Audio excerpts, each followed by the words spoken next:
Hello, ഇന്ന് ഞാൻ വന്നിട്ടുള്ളത് ഇഫ്താറിന് നോമ്പ് തുറക്കുമ്പോൾ കഴിക്കാൻ പറ്റിയൊരു കിട്ടു സ്നാക്കിൻ്റെ റെസിപ്പി ആയിട്ടാണ്.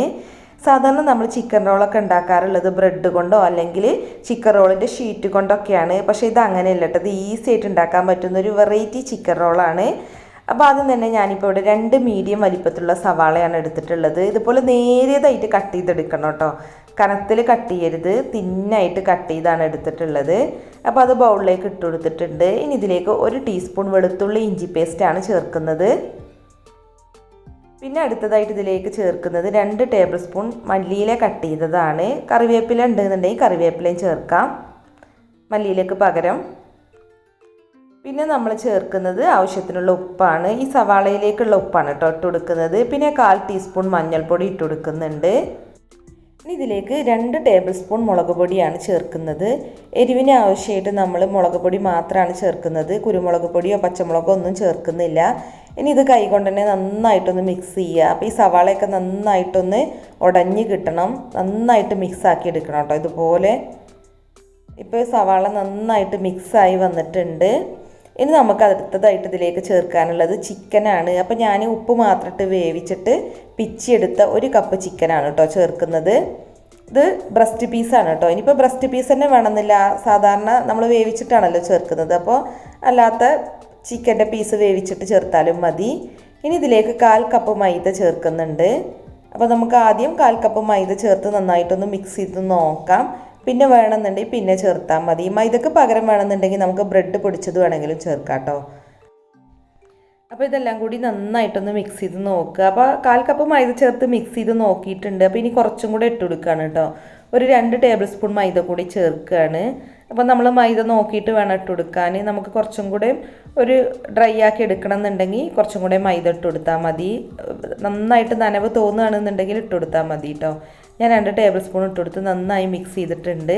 ഇനി നമ്മുടെ കയ്യിൽ കുറച്ച് ഓയിൽ തടവിയിട്ട് ഇതൊന്ന് ഷേപ്പ് ചെയ്തെടുക്കുക. ചിക്കൻ റോളിൻ്റെ ഷേപ്പിലാക്കി എടുക്കുക കേട്ടോ നമ്മൾ ചെയ്യുന്നത്. ഇതുപോലെ എടുത്തെടുത്ത് ഇങ്ങനെ റോളിൻ്റെ ഷേപ്പിലൊന്ന് ആക്കിയെടുക്കുകയാണ് ചെയ്യുന്നത്, കണ്ടില്ലേ? അപ്പോൾ ഇനി എല്ലാം ഇതുപോലെ ചെയ്തെടുക്കാം. അപ്പോൾ ഞാൻ 5 എണ്ണമാണ് നമ്മൾ എടുത്ത അളവിൽ ഉണ്ടാക്കിയിട്ടുള്ളത്. അപ്പോൾ ഇത് വേണമെന്നുണ്ടെങ്കിൽ ഇങ്ങനെ തന്നെ ഫ്രൈ ചെയ്തെടുക്കാം കേട്ടോ. ഞാനിപ്പോൾ ഇതിനൊരു കോട്ടിങ് കൊടുക്കാൻ വേണ്ടിയിട്ട് ഒരു മുട്ട ഇവിടെ ബീറ്റ് ചെയ്തെടുത്തിട്ടുണ്ട്. അപ്പോൾ അതിലൊന്ന് ഡിപ്പ് ചെയ്തെടുക്കുകയാണ്. എന്നിട്ട് പിന്നെ നമ്മൾ സാധാരണ ചിക്കൻ റോളൊക്കെ ചെയ്യുമല്ലോ, ബ്രെഡ് ക്രംസിൽ കോട്ട് ചെയ്തെടുക്കുമല്ലോ, അതുപോലെ ചെയ്യാണ്. അപ്പോൾ ഇത് നിർബന്ധമുള്ള സ്റ്റേജ് അല്ല കേട്ടോ. ഈസി ആയിട്ട് ഉണ്ടാക്കണം എന്നുണ്ടെങ്കിൽ നമുക്ക് ഇതുപോലെ ഷേപ്പ് ചെയ്തിട്ട് വേണമെന്നുണ്ടെങ്കിൽ എണ്ണയിലിട്ട് ഫ്രൈ ചെയ്യാം. പക്ഷേ ഞാനൊരു കോട്ടിങ്ങിന് വേണ്ടി ചെയ്തു എന്നേ ഉള്ളൂ. അപ്പോൾ ഒരു വട്ടം മുട്ടയിൽ ഡിപ്പ് ചെയ്തിട്ട് പിന്നെ ബ്രെഡ് ക്രംസിൽ കോട്ട് ചെയ്തിട്ടുണ്ട്. പിന്നെ വേണമെന്നുണ്ടെങ്കിൽ ഡബിൾ കോട്ടിങ് ചെയ്യാം കേട്ടോ. ഞാൻ എന്താണെങ്കിലും ഡബിൾ കോട്ടിങ് ചെയ്തിട്ടുണ്ട്, കാരണം മുട്ട മിക്സും ബാക്കി ഉണ്ടായിരുന്നു, ബ്രെഡ് ക്രംസും ബാക്കിയുള്ളതുകൊണ്ട് ഞാൻ ഡബിൾ കോട്ടിങ് ചെയ്തിട്ടുണ്ട്. ഇനി നല്ല ചൂടായ എണ്ണയിലേക്ക് ഇട്ടിട്ടൊന്ന് ഫ്രൈ ചെയ്യുക. ഒരു മീഡിയം ഫ്ലെയിമിലിട്ട് ഫ്രൈ ചെയ്താൽ മതി കേട്ടോ, കാരണം അതിൻ്റെ ഉൾവശത്ത് നമ്മൾ മൈദയൊക്കെ ചേർത്തുകൊണ്ട് അതൊന്ന് കുക്കാവണം. അതുകൊണ്ടൊരു ലോ ടു മീഡിയം ഫ്ലെയിമിലിട്ട് ഫ്രൈ ചെയ്യുക. പിന്നെ എണ്ണയിൽ നിന്ന് എടുക്കുന്ന സമയത്തൊന്ന് ഹൈ ഫ്ലെയിമിൽ ഇട്ടാൽ മതി. അപ്പോൾ ബ്രെഡ് പൊടിച്ചതായതുകൊണ്ട് തന്നെ ഹൈ ഫ്ലെയിമിൽ ഇട്ടാൽ പെട്ടെന്ന് കരിയും കേട്ടോ, അങ്ങനെ സാധ്യത ഉണ്ട്. അതുകൊണ്ട് ഒരു ലോ ടു മീഡിയം ഫ്ലെയിമിലിട്ട് ഫ്രൈ ചെയ്യുക. നല്ല ടേസ്റ്റി ആയിട്ടുള്ള സ്നാക്കാണ് കേട്ടോ. അപ്പോൾ നിങ്ങളൊന്ന് ട്രൈ ചെയ്ത് നോക്കുക. നമ്മൾ സാധാരണ ബ്രെഡിലൊക്കെയാണ് ബ്രെഡ് റോൾ ഉണ്ടാക്കാറുള്ളത്. അല്ലാന്നുണ്ടെങ്കിൽ നമ്മൾ ബ്രെഡ് റോൾ ഉണ്ടാക്കാൻ വേണ്ടിയിട്ട് ഷീറ്റ് അപ്പൊക്കെ ചുട്ടിട്ടാണല്ലോ റോൾ ചെയ്തെടുക്കാറ്. പക്ഷെ അതൊന്നും ഇല്ലാതെ ഇങ്ങനെ തന്നെ നമുക്ക് ചിക്കൻ ബ്രെഡ് റോൾ ഉണ്ടാക്കിയെടുക്കാം. അടിപൊളി ടേസ്റ്റാണ്. അപ്പോൾ നിങ്ങളൊന്ന് ട്രൈ ചെയ്ത് നോക്കുക.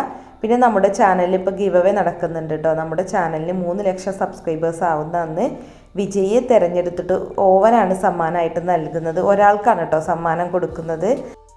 ഗിവ് അവേയിൽ പങ്കെടുക്കാൻ വേണ്ടിയിട്ട് നമ്മുടെ വീഡിയോസൊക്കെ ഫുള്ള് കാണുക, എന്നിട്ട് കമൻറ്റ് ചെയ്യുക, ലൈക്ക് ചെയ്യുക, ഷെയർ ചെയ്യുക. പിന്നെ ചാനൽ സബ്സ്ക്രൈബ് ചെയ്യാതെ കാണുന്നവരുണ്ടെങ്കിൽ ഒന്ന് സബ്സ്ക്രൈബും കൂടെ ചെയ്താൽ മതി.